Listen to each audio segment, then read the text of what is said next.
নদিয়া নগরে প্রতিমা তারি ঘরে বলিব নদিয়া নগরে প্রতিমা তারি ঘরে উদয় হইল নিমাই না কে আনিল রে কোথায় ছিল রে মধুমাতা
আমাদের শত সহস্র প্রণাম।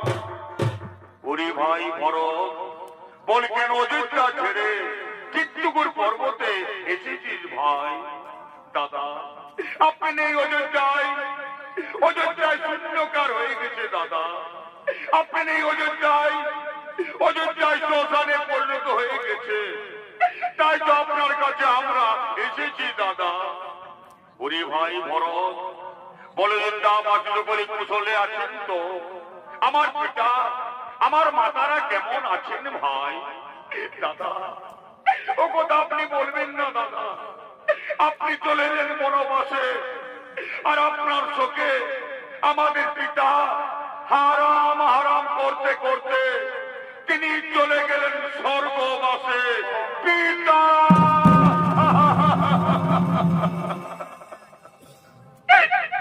একই কথা শোনালে রে ভাই আজ আমাকে, একই কথা শোনালে রে ভাই আমাকে। দাদা, আপনাকে নিয়ে যেতে এসেছি আমি অযোধ্যায়। আপনি আমার সাথে ফিরে চলুন, তা নারে ভরত আপনার সামনে প্রাণ ত্যাগ করবে। নারী ভাই ভরত, তুই ও কথা আমাকে বলিস না। আমি যে পিতৃ সহ্য পালনের জন্য 14 বছর এসেছি বনবাসে। আমি যদি অযোধ্যায় ফিরে যাই তবে সূর্য বংশের নামে কলঙ্কিত হবে। ওরে ভাই, তুই আমার আদেশে অযোধ্যায় ফিরে যা ভাই। দাদা, আপনার আদেশ আমি অমান্য করতে পারি না দাদা, কিন্তু আমি অযোধ্যায় ফিরব না। আমি ফিরব নন্দী গ্রামে। আপনার পায়ের পাদুকা আমার মস্তকে তুলে দিন, নিয়ে যাব নন্দী গ্রামে। সিংহাসনে বসাবো আপনার পাদুকা, আপনার পাদুকায় হবে রাজা, আমি কেবল উপলক্ষ মাত্র। ওরে ভাই, এই কথা, এই না আমার পায়ের পাদুকা। দিন দাদা, দিন আমার মস্তকে তুলে আমি নিয়ে যাব নন্দী গ্রামে। দাদা, আজ ভরতের শেষ নিবেদন। আমি এক এক দিন গুনে গুনে 14 বৎসর পার করব। যেদিন 14 বৎসর পূর্ণ হবে সেই দিন যদি আপনাকে আমি না দেখি অযোধ্যায়, সেই দিন আমি ভরতকে পৃথিবীতে কেউ দেখা পাবে না দাদা। সেদিন এই ভরত মরবে, তাকে কেউ রক্ষা করতে পারবে না, কেউ না, কেউ না। ওরে ভাই ভরত, আমি তোকে কথা দিলাম, যেদিন 14 বৎসর পূর্ণ হবে সেই দিন আমি অবশ্যই ফিরব অযোধ্যায়। এবার তুই ফিরে যা ভাই। বিদায় দাদা, বিদায় দাদা।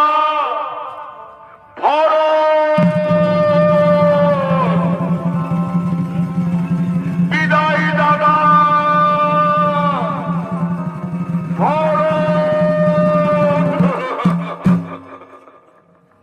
ওরে ভাই লক্ষণ, ভরত চলে গেল। তার কাছে আমরা জানতে পারলাম আমাদের পিতা চলে গেছেন স্বর্গবাসে।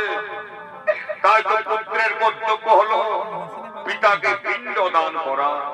ওরে ভাই, আজ আমরা ভিখারি, আজ আমরা অরণ্যের মাঝারে মুনি পতিদের কাছে গিয়ে ভিক্ষে করব, তারপর আমরা আমাদের পিতাকে পিণ্ড দান করব। সীতা, তুমি এই ফাল্গুন নদীর তীরে বসে অপেক্ষা করো, আমরা এখন ভিক্ষে করে তোমার কাছে ফিরে আসবো। হে প্রভু, আপনি চলে যান ভিক্ষার্থে, আমি আপনার অপেক্ষায় বসে থাকবো প্রভু। আমি নুড়ে ও ভাগিনী, আজ ভগবান দাঁড়িয়ে দাঁড়িয়ে ভিক্ষে করছে, পিতাকে পিণ্ড দান করি। মা মুনিরা, তোমরা আমাদের ভিক্ষে দাও। আজ আমরা আমাদের পিতাকে পিণ্ড দান করবো, তোমরা আমাদের ভিক্ষে দাও। মা মুনিরা, তোমরা আমাদের ভিক্ষে দাও। আজ আমরা আমাদের পিতাকে পিণ্ড দান করবো। আজ ভগবান দাঁড়িয়ে দাঁড়িয়ে ভিক্ষে ভগবান মুনিরা, তোমরা আমাদের ভিক্ষে দাও। আজ আমরা আমাদের পিতাকে পিণ্ড দান করবো। আজ ভগবান দাঁড়িয়ে দাঁড়িয়ে ভিক্ষে করছে। ভগবান মুনিরা, তোমরা আমাদের ভিক্ষে দাও। আজ আমরা আমাদের পিতাকে পিণ্ড দান করবো। তোমরা আমাদের ভিক্ষে দাও।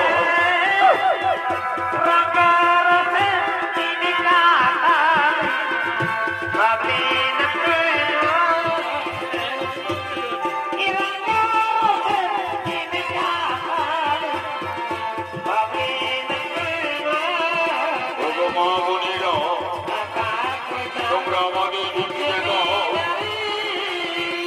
আজ আমরা আমাদের পিতাকে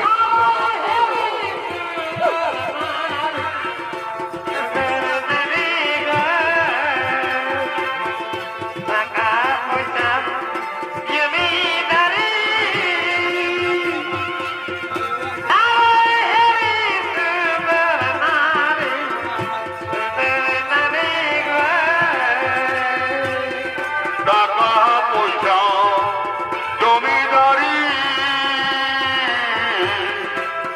আর ওই হেরি সুন্দর নারী গো। ভগবান মুনিরা, তোমরা আমাদের ভিক্ষে দাও। আজ আমরা আমাদের পিতাকে পিণ্ড দান করবো। আজ আমরা আমাদের পিতাকে পিণ্ড দান করবো। তোমরা আমাদের ভিক্ষে দাও।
কাছে।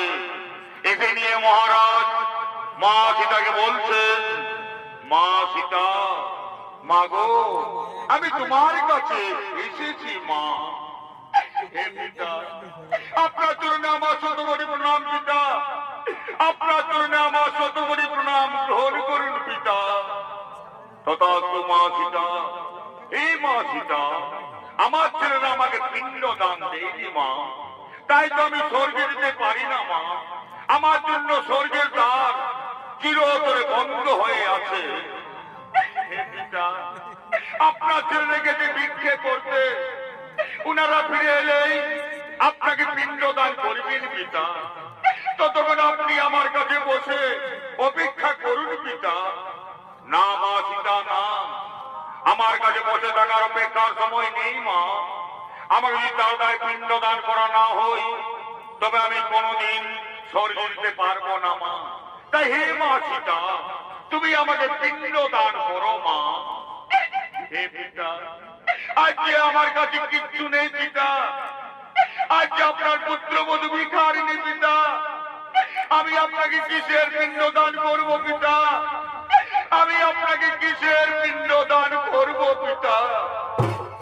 হে মা সীতা, তুমি আমাকে ফাল্গু নদী তীরে বালির পিণ্ড দান করো মা। আমি সেই বালির পিণ্ড খেয়ে এক্ষুনি চলে যাব স্বর্গবাসে। হে পিতা, হে, আজ আমি তাই করবো পিতা, আজ আমি আপনাকে বালির পিণ্ড দান করবো পিতা। সাক্ষী থাকে ফাল্গুন নদী, সাক্ষী থাকে তুলসী। ওরে ফাল্গু নদী, ওরে তুলসী, আজ তোমরা সাক্ষী থাকো। আজ তোমাদের সাক্ষী রেখে আমি আমার শ্বশুরকে বালির পিণ্ড দান করছি। আমার প্রভু এলে তোমরা তাকে বলে দিও যে আমি আমার শ্বশুরকে বালির পিণ্ড দান করেছি। সাক্ষী থাকে ফাল্গুন নদী, সাক্ষী থাকে তুলসী, সাক্ষী থাকে অতসীম শ্বশুরকে পিণ্ড দিলি। সাক্ষী থাকো অতসীম শ্বশুরকে পিণ্ড দিলি। সাক্ষী থাকো ফাল্গুন নদী, সাক্ষী থাকো তুলসী, সাক্ষী থাকো ফাল্গুন নদী, সাক্ষী থাকো তুলসী, সাক্ষী থাকো অতসীম শ্বশুরকে পিণ্ড দিলি। সাক্ষী থাকো অতসীম শ্বশুরকে পিণ্ড দিলি। কিসের পিণ্ড দিব তবু কি আছে আমার কাছে? কিসের পিণ্ড দিব তবু কি আছে আমার কাছে? বালির পিণ্ড আমার পিতা, আমি যাই স্বর্গবাসে। বালির পিণ্ড আমার পিতা, আমি যাই স্বর্গবাসে। হে পিতা, হে, আজ আপনাকে বালির পিণ্ড দান করবো পিতা, আজ আমি আপনাকে বালির পিণ্ড দান করবো। আসুন পিতা, আপনি আমার কাছে বলুন, আজ আমি আপনাকে বালির পিণ্ড দান করবো। পিতা,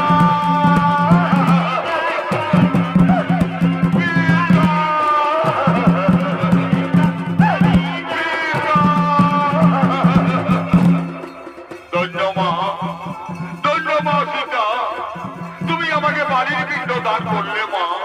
ওই তো, ওই তো স্বর্গের দ্বার খুলে গেল। হে মা,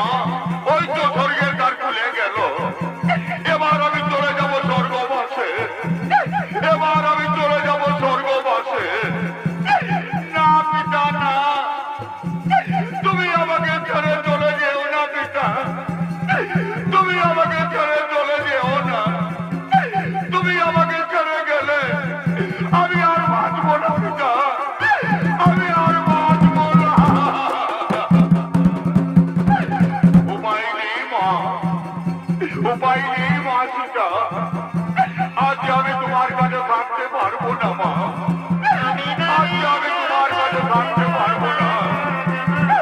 এবার আমি চলে যাবো স্বর্গবাসে, এবার আমি চলে যাবো স্বর্গবাসে। বিদায় মা, বিদায় মা।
এইবার আমরা ভিক্ষে করে ফিরে এসেছি, এইবার আমরা আমাদের পিতাকে পিণ্ডদান করব সীতা।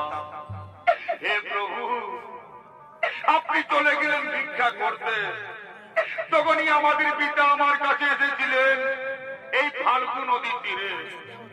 এসে উনি আমাকে বাড়ির পিণ্ড চাইলেন, আমি উনাকে বাড়ির পিণ্ড দান করলাম, আর উনি চলে গেলেন স্বর্গবাসে। সীতা, কেন তুমি আমার কাছে মিথ্যা কথা বলছো? আমার পিতা তো এইখানে আসতে পারেননি সীতা। না না প্রভু, না, আমি মিথ্যে কথা বলিনি প্রভু। আমি আপনার শপথ নিয়ে বলছি, আমাদের পিতা আমার কাছে এসেছিলেন, আমি উনাকে বাড়ির পিণ্ড দান করলাম, আর উনি চলে গেলেন স্বর্গবাসে। সীতা, তুমি যে আমার পিতাকে বাড়ির পিণ্ড দান করেছো, তোমার কাছে কেউ কি সাক্ষী আছে? আছে প্রভু, আমার কাছে ফাল্গু নদী সাক্ষী আছে। ওরে ফাল্গু নদী, তুই তো দেখেছিস, তোর সামনে তোকে সাক্ষী রেখে আমি আমার শ্বশুরকে বাড়ির পিণ্ড দান করেছি। তুমি এই কথা আমার বহুকে বলে দাও, তুমি আমার মা রক্ষা করো, তুমি আমার মা রক্ষা করো। না সীতা, না, আমি মহারাজ দশরথকে এইখানে আসতে দেখিনি। কি বললে, কি বললে? ওরে ফাল্গু নদী, তুমি দেখে নিও আমার বহুর কাছে মিথ্যা কথা বলেছিলে, তুমি দেখে নিও আমার বহুর কাছে আমাকে মিথ্যাবাদী সাজালে। ওরে ফাল্গু নদী, আজ আমি তোমাকে অভিশাপ দেব, তোর জল কোনদিন উপরে বইবে না, তুই হবে অন্তঃশিলা, তোকে কুকুর শিকার পার হবে। এই আমার অভিশাপ তোমাকে। বলো সীতা, আর কে সাক্ষী আছে তোমার কাছে? আছে প্রভু, আমার কাছে শিমল বৃক্ষ সাক্ষী আছে। ওরে শিমল বৃক্ষ, তুই তো দেখেছিস, তোর সামনে তোকে সাক্ষী রেখে আমি আমার শ্বশুরকে বাড়ির পিণ্ড দান করেছি। তুমি এই কথা আমার বহুকে বলে দাও, তুমি এই কথা আমার বহুকে বলে দাও। না সীতা, না, আমি মহারাজ দশরথকে এইখানে আসতে দেখিনি। কি বললে, কি বললে? ওরে শিমল বৃক্ষ, তুমিও দেখে নিয়ে আমার বহুর কাছে মিথ্যা কথা বলেছিলে।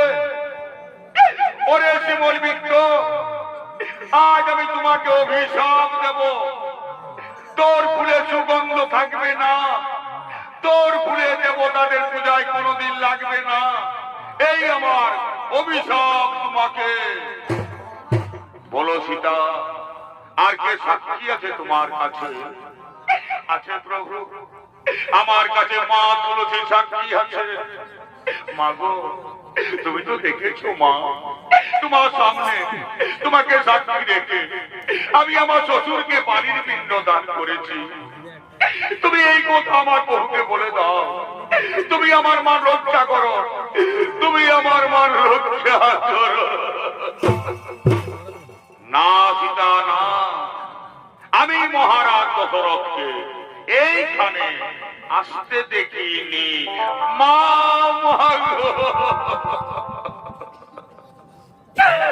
মাগো তুলসী, তুমিও মিথ্যা কথা বলে দিলে মা। তুমি দেখে নিও আমার বহুর কাছে আমাকে মিথ্যাবাদী সাজালে। হে মা তুলসী, আজ আমি তোমাকে অভিশাপ দেব। তোর কাজ যেখানে সেখানে পার হবে, তোমাকে কুকুরও ঘৃণা করবে। এই আমার অভিশাপ তোমাকে। বলো সীতা, আর কে সাক্ষী আছে তোমার কাছে? আছে প্রভু, আমার কাছে বনবৃক্ষ সাক্ষী আছে। ওরে বনবৃক্ষ, তুই তো দেখেছিস, তোর সামনে তোকে সাক্ষী রেখে আমি আমার শ্বশুরকে বাড়ির পিণ্ড দান করেছি। তুমি এই কথা আমার বহুকে বলে দাও, তুমি আমার মান রক্ষা করো, তুমি আমার মান রক্ষা করো। হে মা সীতা, হে প্রভু রামচন্দ্র, আপনি চলে গেলেন ভিক্ষা করতে, তখনই আপনার পিতা মহারাজ এসেছিলেন ফাল্গু নদী তীরে। এসে নিয়ে মহারাজ মা সীতাকে বাড়ির পিণ্ড চাইলেন। মা সীতা মহারাজকে বাড়ির পিণ্ড দান করলেন। তখনই মহারাজ চলে গেলেন স্বর্গবাসে। এটা আমি নিজের চোখে দেখেছি প্রভু। আমি যে মনে করেন মিথ্যা কথা বলিনি প্রভু। মা সীতা যা বলেছেন তা সম্পূর্ণ সত্য ঘটনা প্রভু। ধন্য ধন্য রে বটবৃক্ষ, তুই আজ আমার মান রক্ষা করলি। ওরে বটবৃক্ষ, আজ আমি তোমাকে আশীর্বাদ দেব। সত্য ত্রেতা দাপর কলি 4 যুগ তুই অমর হয়ে থাকবি। তোর পাতা তোর গাছ থেকে কোনোদিন ঝরে শেষ হবে না। তোর ছায়া থাকবে শান্তি শীতল স্নিগ্ধ। তোর ছায়া নিজে যেজন বসবে সে চির শান্তিতে থাকবে। তুই চিরদিন অক্ষয় বট হয়ে থাকবি। এই আমি তোমাকে আশীর্বাদ দান করলাম প্রভু। এবার তো মিথ্যে বলিনি প্রভু, এবার আমি মিথ্যে বলিনি। উঠো সীতা, আমি প্রমাণ পেলাম সত্য তুমি আমার পিতাকে বালির পিণ্ড দান করেছ। তাই নারী হয়ে জগতের বুকে পিণ্ড দান সাথী যুগে যুগে মানবের মুখে অমর হয়ে থাকবে। এই আমি তোমাকে আশীর্বাদ দান করলাম। শুনো সীতা, শুনো ভাই লক্ষণ, এইবার আমরা চিত্তপুর পর্বত ছেড়ে চলে যাব পঞ্চপতি বনে। আজ দুহাত তুলে বল রে কৃষ্ণ না, রাধে রাধে পূর্ণ হবে সকল মনস্কার। সীতারাম সীতারাম। আজ দুহাত তুলে বল রে কৃষ্ণ না, পূর্ণ হবে সকল মনস্কার। আজ প্রেমানন্দে বাহু তুলে, আজ প্রেমানন্দে বাহু তুলে, না জোরে মন পথে পথে আজ প্রেমানন্দে